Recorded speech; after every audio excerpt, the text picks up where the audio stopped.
Hello guys दोस्तों, आज मैं इस वीडियो के माध्यम से आप लोगों को व्यतिकरण के बारे में बताने वाला हूं कि उसका गणितीय व्याख्या कैसे करते हैं। तो हमने यहाँ पर लिख रखा है, माना एक दिशा में चल रही सरल परिणामी तरंगें जिनके आयाम a और b हैं और कलांतर फाई है। तो जो दो सरल परिणामी तरंगें आ रही हैं उनको, जो सरल परिणामी तरंगें हैं उन्हें हम v से डिनोट करते हैं। ठीक है, तो v1 बराबर a साइन वेगा t, और जो दूसरी तरंगें आ रही हैं उन्हें v2 बराबर b साइन वेगा t प्लस इसमें फाई, कलांतर फाई का है। ठीक है, इसे समीकरण 1 नाम दे देते हैं और इसे समीकरण नाम 2 दे देते हैं। ठीक है, अब अध्यारोपण के सिद्धांत से, किसके सिद्धांत से? अध्यारोपण के सिद्धांत से, अध्यारोपण के सिद्धांत से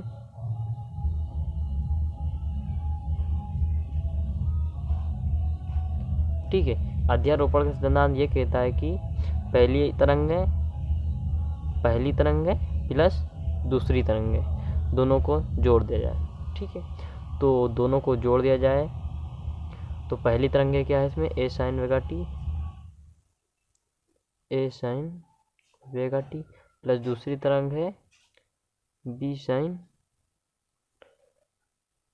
वेगा under root omega t plus theta, दूसरी परिणामी तरंग ये है। ठीक है, आप लोगों ने गणित में एक सूत्र पढ़ा होगा कि ए साइन, एक सूत्र पढ़ा होगा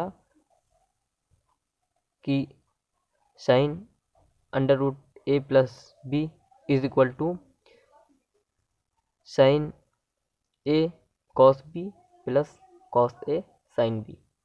तो वही सूत्र यहाँ पर मैं लिखने वाला हूँ, बी साइन बराबर वेगा टी प्लस थीटा।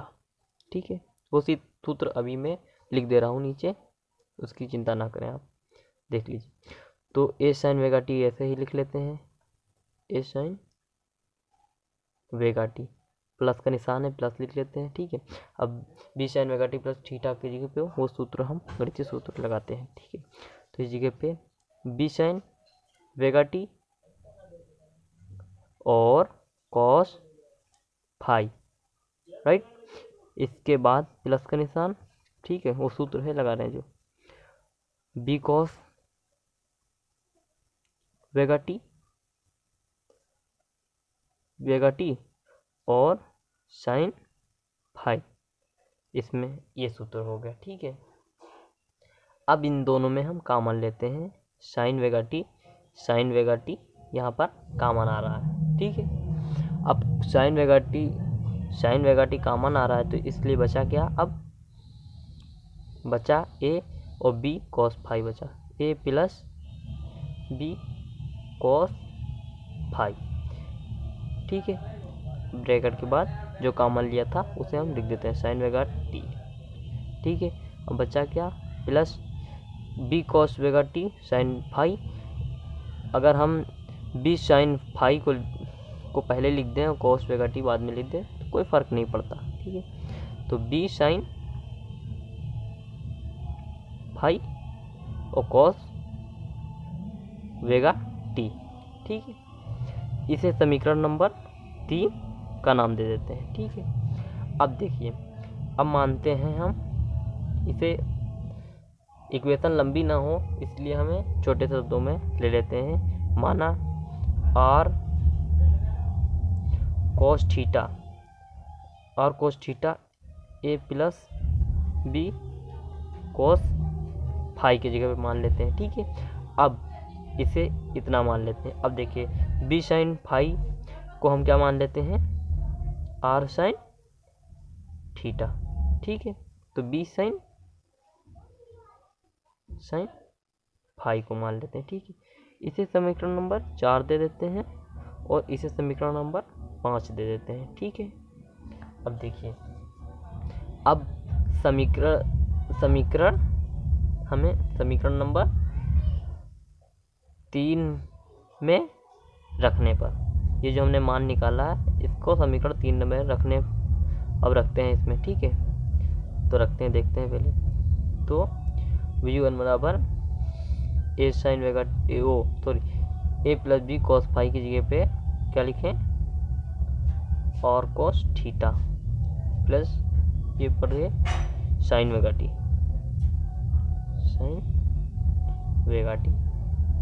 अब प्लस का निशान लगाते हैं, प्लस बी साइन फाई की जगह पे क्या हमने माना है, आर साइन थीटा, तो इसलिए आर साइन थीटा नाम रख देते हैं, और बचा क्या, कॉस वेगा टी।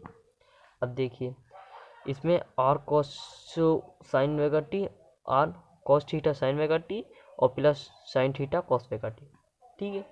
तो आप लोगों ने एक फार्मूला, वही गणितीय फार्मूला यहाँ पर हम समझा देते हैं आप लोगों को कि कैसे है वो। देखिए अगर देखिए sine under root a plus b is equal to क्या होता है, आप लोग समझते हैं, इसका होगा ये कि साइन ए कोस बी प्लस कोस ए साइन बी, ये होता है इसका।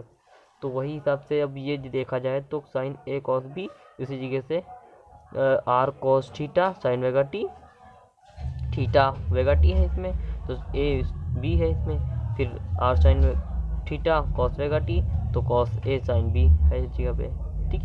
तो इसके हम फॉर्म में लिख सकते हैं, इसे इस छोटे वाले फॉर्म में लिख सकते हैं। तो इसे छोटे वाले फॉर्म में लिखेंगे, क्या करेंगे, r sine under root omega t plus theta, ठीक है। अब इसे नंबर समीकरण 6 का नाम दे देते हैं, ठीक है, समीकरण नंबर 6। अब आर का मान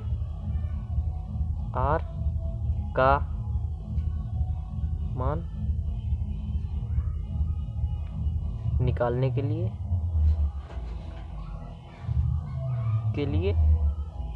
समीकरण 4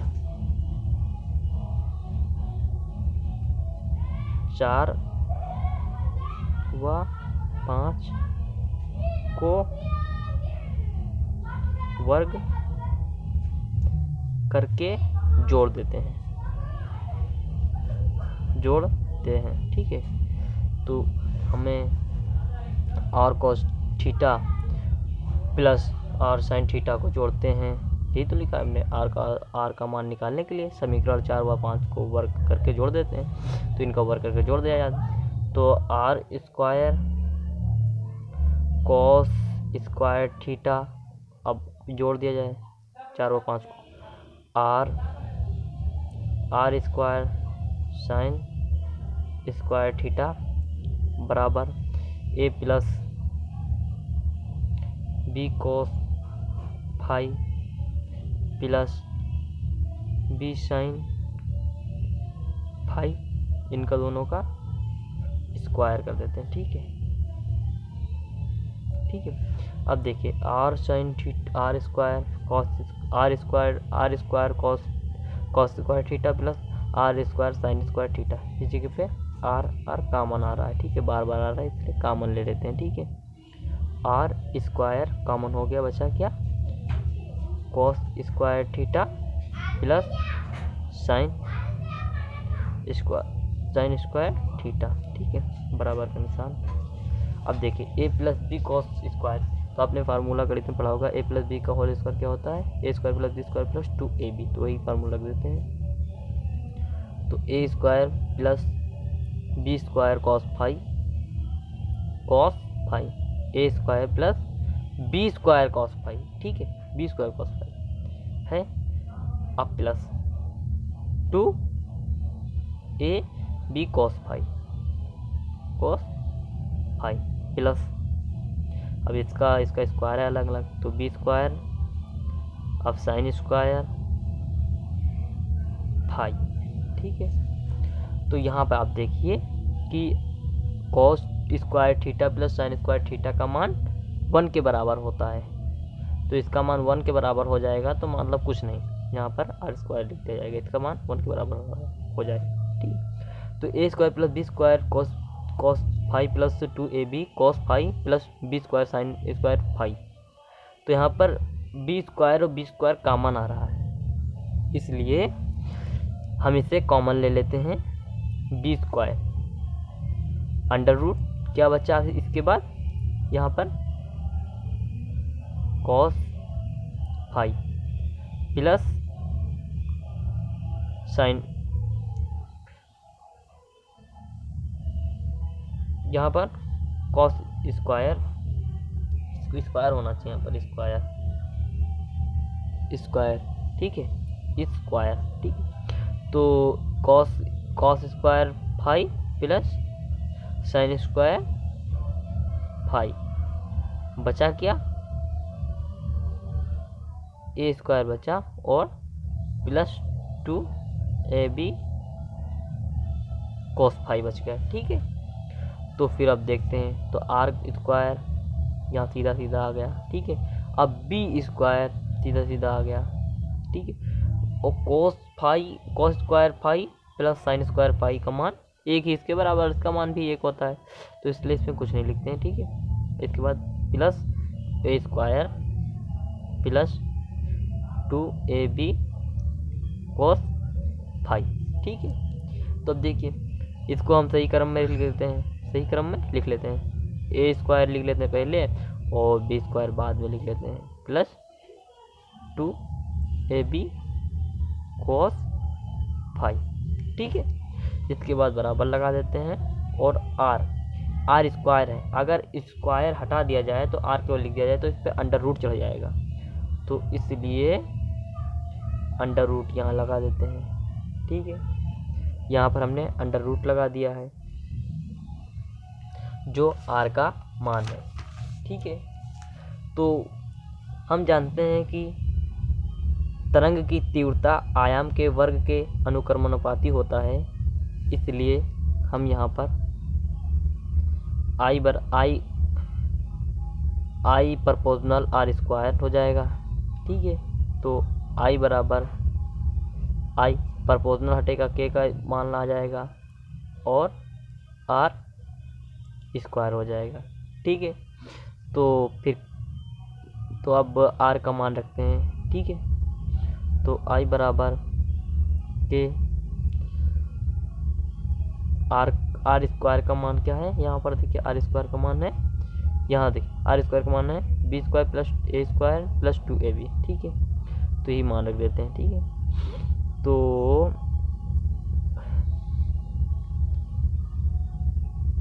ए square plus b square plus 2ab।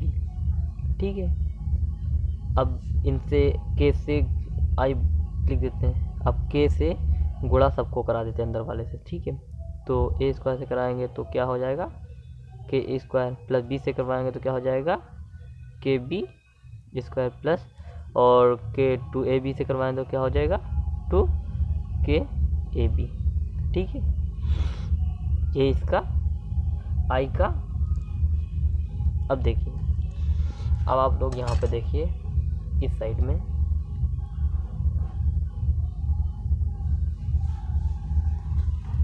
इस साइड में आप लोग देखिए,